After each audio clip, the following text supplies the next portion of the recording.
Hello, and welcome back to Crit and Crit. I'm Sint. I'm Axion.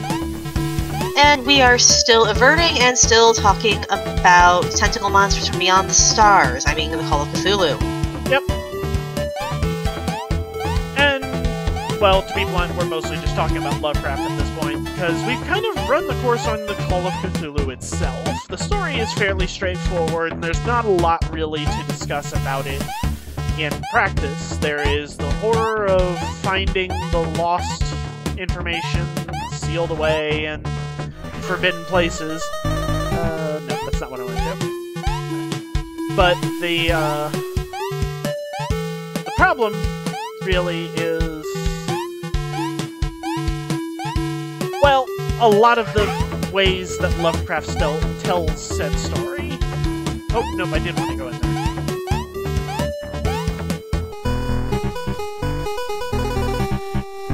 Because, let's be blunt, Lovecraft was kind of a racist asshole. And there's really no getting around that. So, let's take it from the top. Okay, so just for reference on this, Axion and I both reread the story just a couple days before recording, just so we'd stay fresh on it and know what we were talking about. And I'd mentioned that this is going to be awkward because the main thing I remember from when I read that collection of Lovecraft short stories was that some of them were really awkward to read, even keeping in mind that it was the 1920s, that it was a different time, so there would be a little bit more overt racism. And Axiom was like, yeah, if it comes up, we'll get to it. So on the very first page of reading The Call of Cthulhu, he puts down his book, looks at me, and says, okay, we are going to have to talk about it, because we'd both forgotten that right away we learned that the narrator's uncle died when he had a heart attack after having contact with a black sailor. Yep, and not even just contact, just he gets bumped by the guy at the docks, then has the heart attack, as you said, and the narrator is, Thurston, is not at all subtle about the fact that he's like, no, this dirty black sailor assassinated my uncle by means unknown when he nudged him.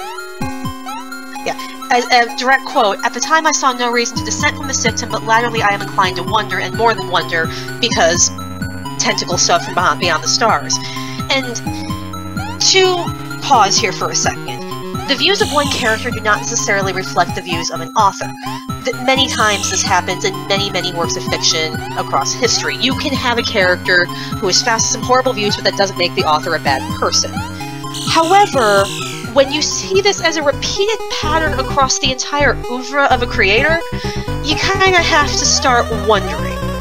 And when you read some of Lovecraft's personal writings that are not fiction, that are just like his diaries and stuff, and see the same motifs repeated there about how he feels about certain people, it stops becoming something you can defend with, oh, it's just part of the story or whatever. So no, this is, Lovecraft is a racist asshole. There's no bones about it. Yeah, and when Axiom told me he wanted to do a Lovecraft episode, I was kind of like, oh, I don't know which story you want to do. The only ones that stand out to me are something about somebody dreaming about aliens writing in a library and then finding his own handwriting there and having a nervous breakdown, and then the story more relevant to this discussion about a woman in the South who has a baby who turns out to be part fish, and it's revealed at the end of the story that the father was secretly partly descended from one of the family's former slaves. And that's what was wrong with the child. It's like, okay, so this is worse than Metal Gear's understanding of biology, which takes some doing. Yep. And it's super awkward. Like, I can't remember what those stories are. You probably do, because you have an eerie knowledge of these stories. The fish one is probably, the Innsmouth story. I can't remember the full name. I probably have it here in my book. One second. There's gotta be a table of contents in here. Here it is. Innsmouth. Shadow over Innsmouth. which is all about the deep ones, the fish people. And the library one is The Shadow Out of Time, which is explained by the guy has been body swapped with an alien. That's what it comes down to. And the alien is borrowing his body so as to affect the past.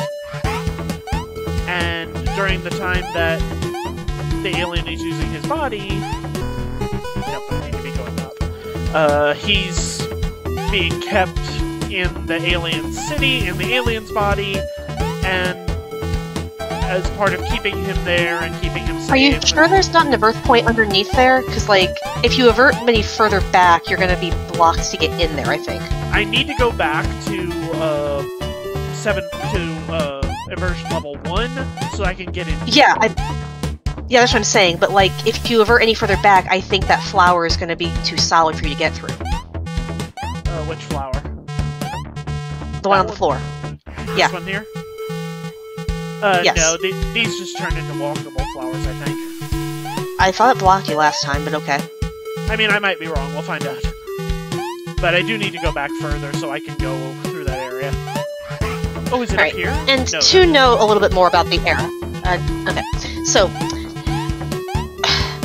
I've mentioned before, historical context is extremely important to understanding a work, and if we're going to talk about Lovecraft's views on race, do remember that this is the very early 20th century, so the 1910s, 1920s. This is when the United States, in the build-up to and wake of World War I, sees a rise in paranoia about anything deemed as an outsider because, you know, we just kind of watched Europe tear itself apart over this sort of thing. So we see a rise in nativism, we see a lot more push for, you know, racial purity in some places. The KKK makes a resurgence, which, you know, is always a good sign for history. So there's a lot of context around this that could have been coloring Lovecraft's views. Now, I have not read Lovecraft's diaries as a person. Like, I was never interested enough in the guy to do that. I read the short stories because they seem to be something that most people on the internet are more passionately familiar with these days, and I might as well read something. Ah, Princess is back. So credit where credit's due, he is a product of his time, but even by the standards of other things I have read from a similar era, he's very, very overt in these views. I have to keep bringing this one up. Gatsby's the other one I've read from this era where anything like this comes up, but the views are not central to any problems in the plot, and the only time I really see them come up in the story is a passing comment from a character who is not at all meant to be sympathetic and you are actively supposed to dislike. Yep. So the fact that Lovecraft lets his protagonist say this and the whole story frames it as being something worth, you know, listening to makes it perceived in a very different light from a reader's perspective. And to be clear, Lovecraft is not shy about doing so. As we stated, the story starts with the protagonist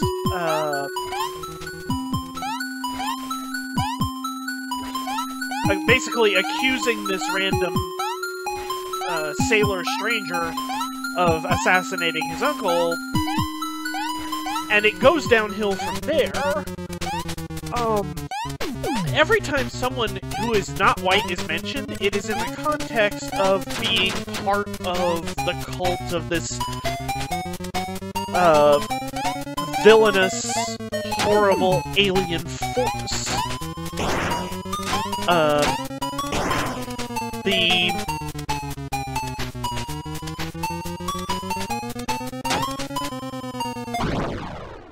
I was hoping I could make it back, but apparently that's not in the cards. Okay, I think I've figured this out. You have to break the bridge after you avert, but then come back here. Don't fall through. Oh! Like so? Well, you might want to break it over the spot that doesn't have spikes on the ground, but yeah. So you got a landing spot now, so go back and try averting and see if you can get back to the first one. Not that one. What? Because you can't get gems in this color. Oh! Oh! Oh, that was good. I wonder, can I avert more? No, I think that's where you were. But don't look a gift horse in the mouth, but this is what we needed to get the other gems, because you can't get gems in a later aversion. Yep.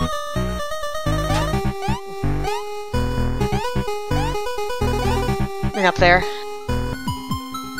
Don't... Okay. I was just checking. But yeah, this happens throughout the story. When Inspector Legrasse is brought in, the people that he's investigating are specifically described as of mixed heritage. Hybrid spawn, I think, is the word used in a few occasions. And that's a phrase that shows up in a lot of Lovecraft works at various points.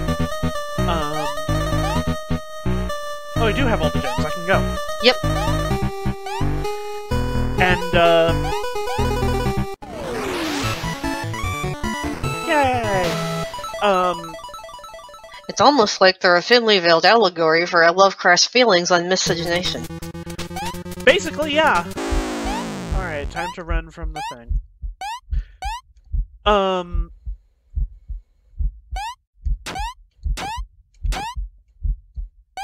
The pirates that Johansson has to deal with are described as of the worst sort of mixed blood.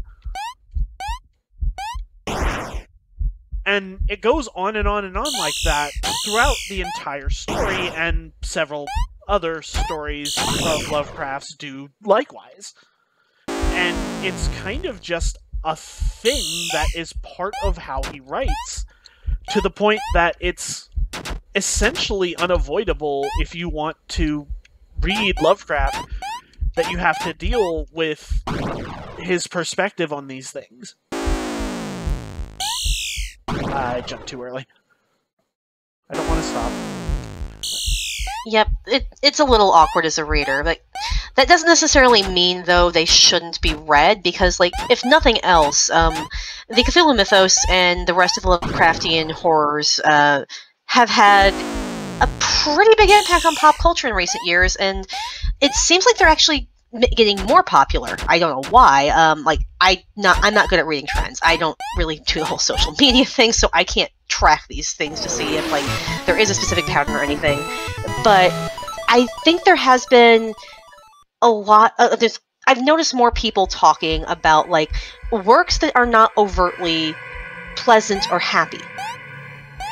And I don't think that's necessarily a bad thing, because, you know, it's kind of boring if you just get the same perspective on everything all the time, always. Yep. So, yeah.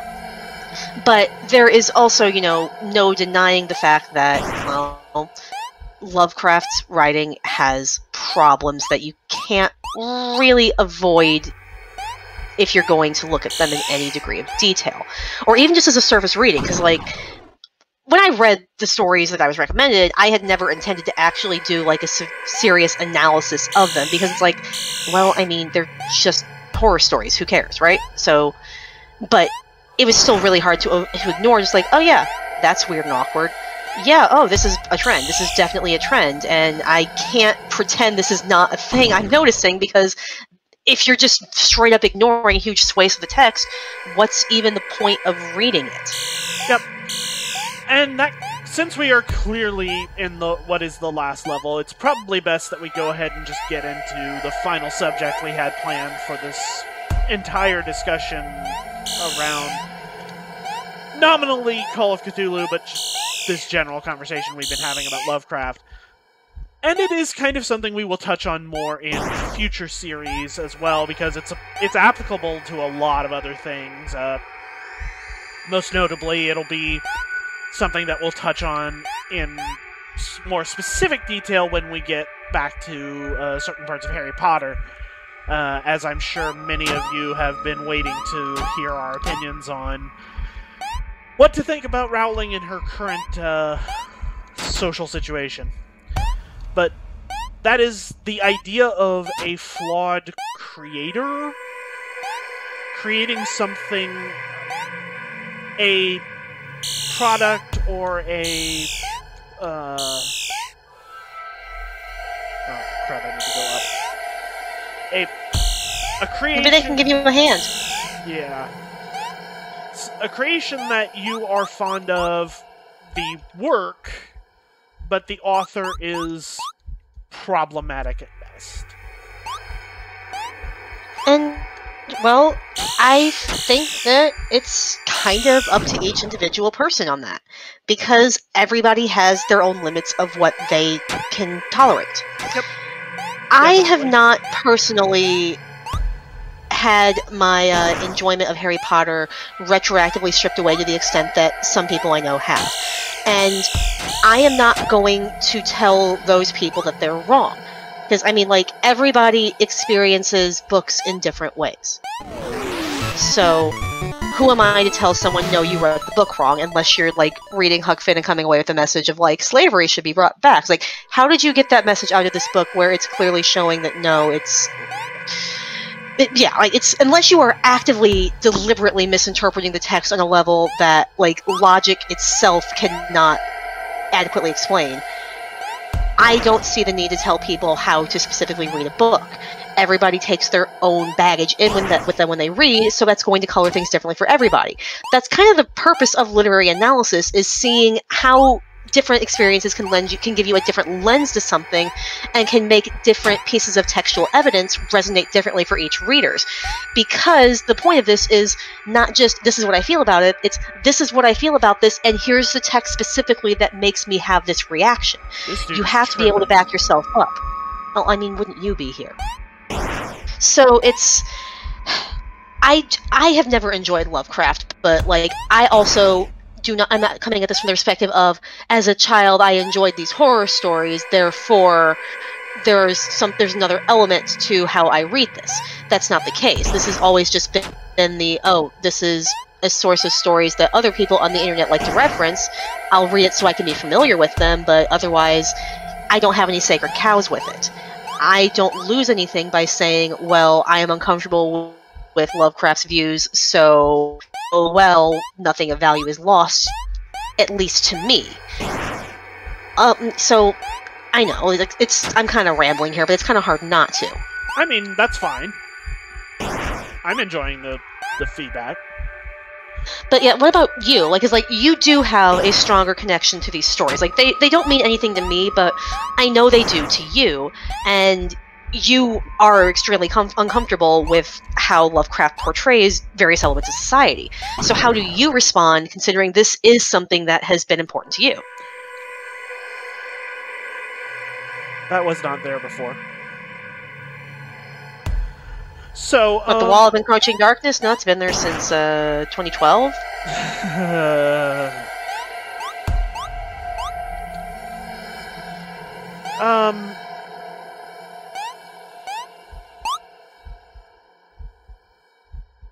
I honestly do not know what it is I'm looking for here.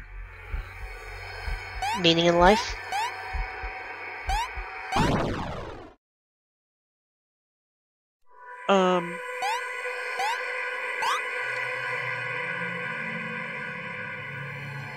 So I was introduced to Lovecraft in college. I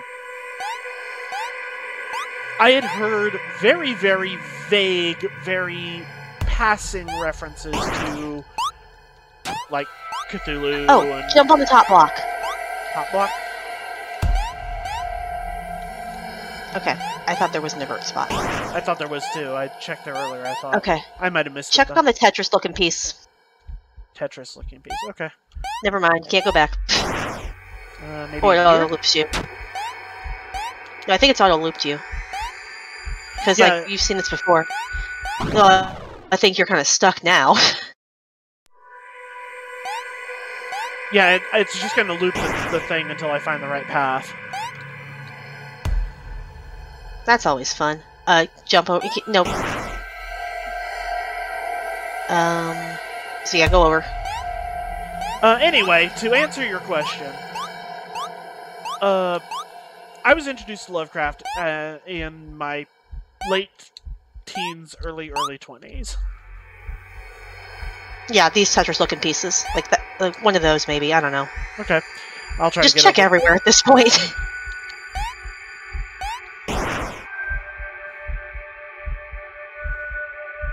This guy come back to life, and I really enjoyed them. Hey, there we go. Good eyes.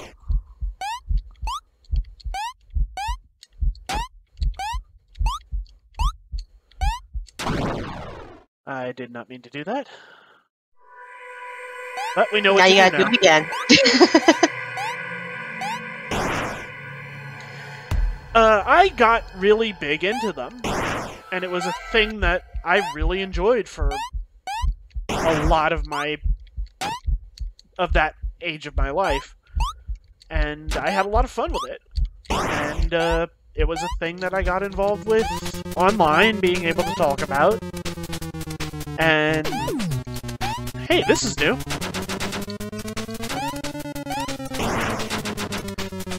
And yeah, it's something I've made, like, entertainment and community out of. It got me interested in things in D&D, because even without the overt Cthulhu Mythos references in things like Pathfinder, you still had things like mind flayers and other aberrant monsters in D&D that are very clearly, to some level, inspired by Lovecraft, if not direct references like some of Pathfinder's stuff.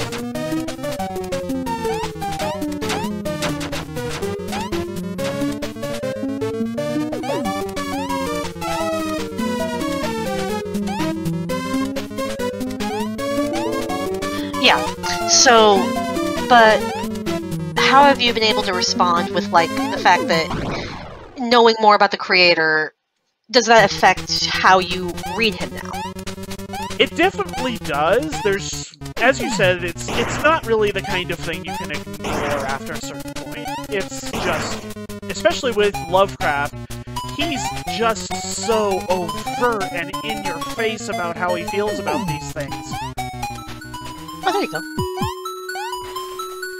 Slight problem, though. Yeah, I gotta go through and break it and then come back. Ah, crud. Oh, nice error message. Or was that just a new loading screen? Probably. That's a new one. What did it say? I wasn't looking. I didn't see. I just saw there was an error message. It's like, oh, did you crash? Wait, no, it just loaded. So that was real trippy. You're gonna have an interesting time getting back up. Well, I was gonna bounce off that one dude, but yeah, you might as well just die at this point. Yeah. There it was again!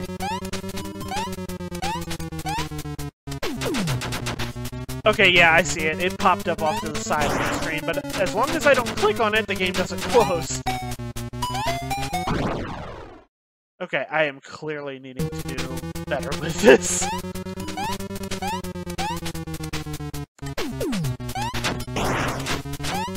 Okay, there, that's good. Nope. I am really bad with this part!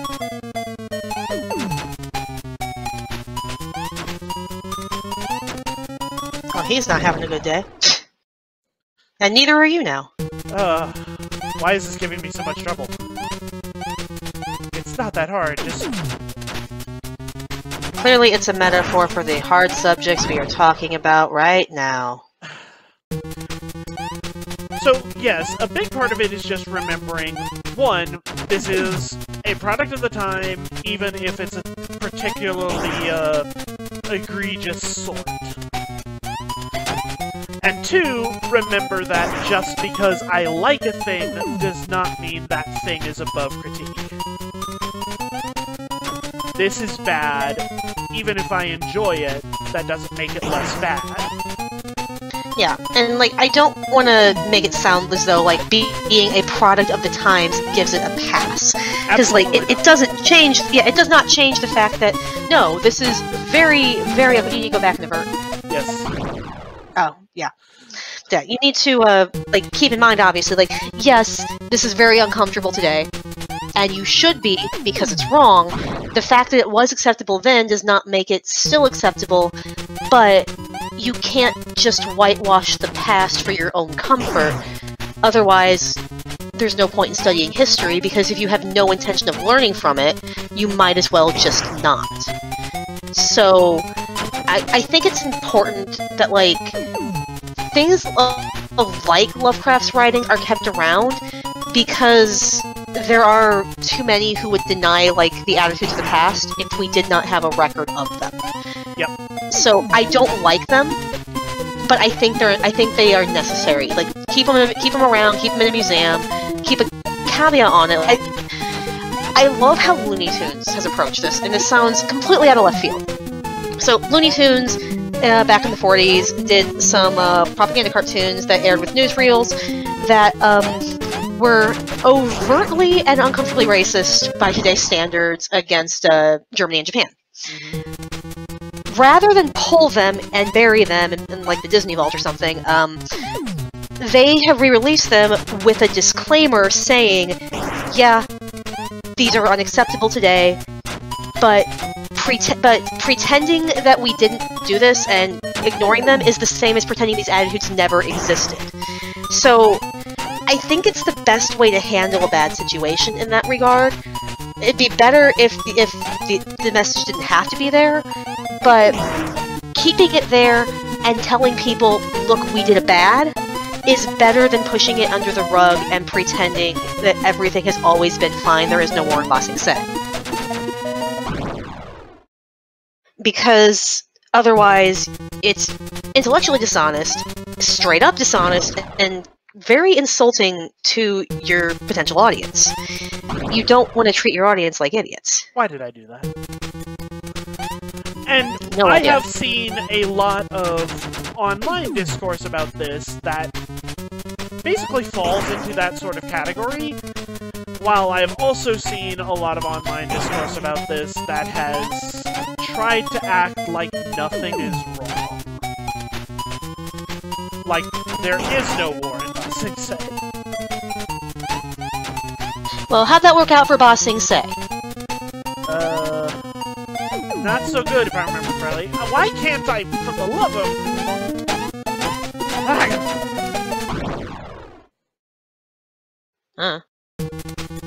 I know what I need to do. I need to break these blocks in a way that lets me get back up here. I'm almost tempted to suggest we off-screen this for pity's sake. Because I'm going to be honest, I don't know if I can keep up talk about reading flawed creators for long enough for you to get through this entire thing.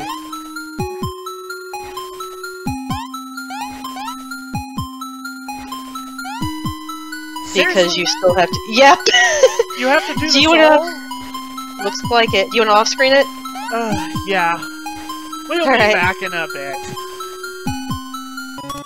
Here we go again. Yep. Let's see what we got this time. That was a waste of time. I mean, isn't that just kind of fitting for what we were talking about, though? To an extent, yeah. But there is entertainment to be had in wasting time, and I'm sure that there are some people who are very familiar with this game who are having a lot of fun at my expense. I am not one of them. I don't know what's going on. Jump up, and up, and up, and whee! Alright, where am I supposed to go from here? I think you just keep going.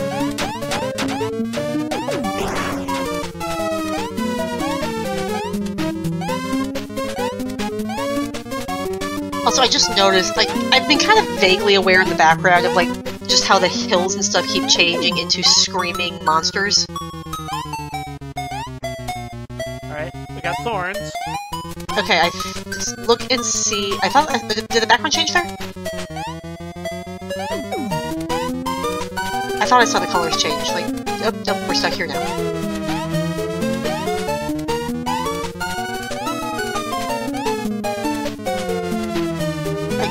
there should be an aversion point on one of these things, because, like, there's got to be.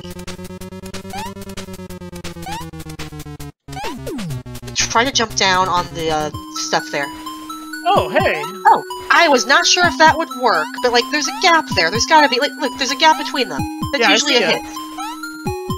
Anyway, where were we? We got distracted by actually solving the game puzzle, and... not giving historical awkwardness a pass just for being historical, but, okay, there's gotta be something with this.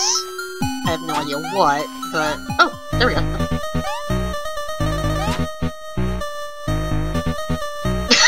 That's more satisfying than it should be, which probably doesn't say anything good about me. Yeah, so, as much as I loved, and still do love Lovecraft's work, I have to acknowledge that he is a very flawed person with very bad opinions, and that a lot of those opinions come through in his writing. And that, as you said, kind of like with Looney Tunes stuff... Oops. Womp womp. I think you just have to go... Once you have that averted, I think you just go. Okay, I wasn't sure if there was another point. I don't know, man.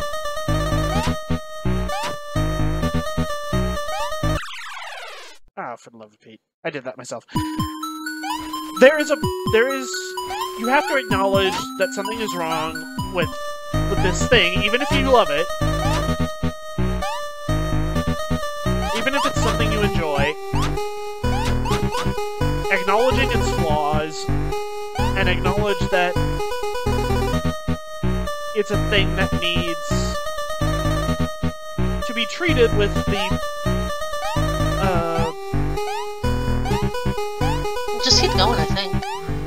It's like, I don't see if there's an invert. Oh, there's an invert. Okay. I was about to say, there's gotta be one in this area. And yeah, look at the jazz hands. Look at them dancing.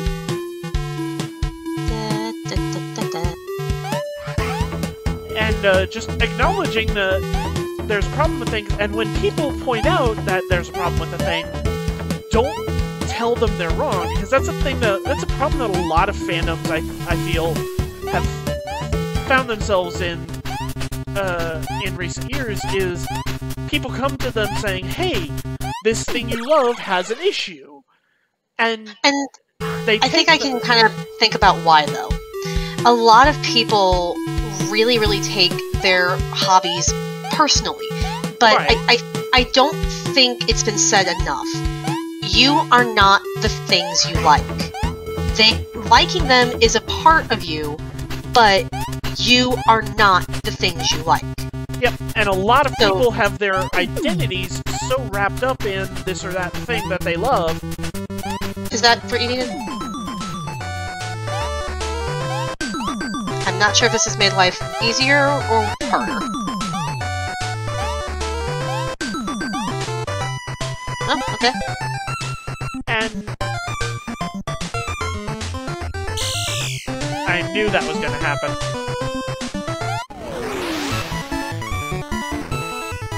I wasn't sure if we have to wait there for it to turn to, like, the dark mode again, but... Nope, you see the princess again. But yeah, a lot of people, do, like you said, do get really wrapped up in, I like thing, therefore I take any criticism of thing very personally, but it shouldn't be, because, like, I like Dungeons & Dragons. I am not Dungeons & Dragons. I will readily acknowledge there's a lot of problems in some of the lore that we work with in various settings. Yep. There are a lot of things I read that, like, yeah, I'm not 100% okay with this, but I can either recognize that the author is specifically trying to make a point with this, or I can separate myself from it to enough of an extent that I do not have to feel supremely insulted when criticism comes up. And I think that's the thing that needs to be looked at, is separating yourself from the creator of another work. Yep. They're not you, you are not them. You don't have to like everything your friend does either. Yep, and acknowledging this does not mean that you are a bad person for enjoying some of the work, especially if the parts you enjoy aren't the parts that are causing problems.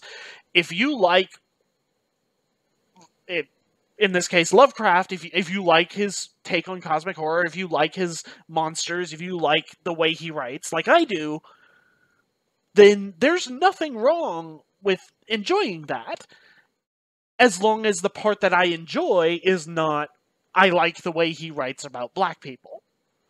That's where it's a problem. So, I think that kind of wraps it up. Yeah, there's not really a whole lot to say. H.P. Lovecraft, the world is a horrible place and doesn't care about you in any capacity. Let's go roll dice and try to kill it. Yep. And I can't promise we won't come to another Lovecraft story. I wouldn't mind playing Cthulhu Saves the World or something like that, but we might do a different author that's a little more palatable for Sint. But that's in the future. As it is now, this has been a nice little few episodes break. We are going to head back to the world of Harry Potter with the second book and continue playing Final Fantasy V. So we will see you then. Bye!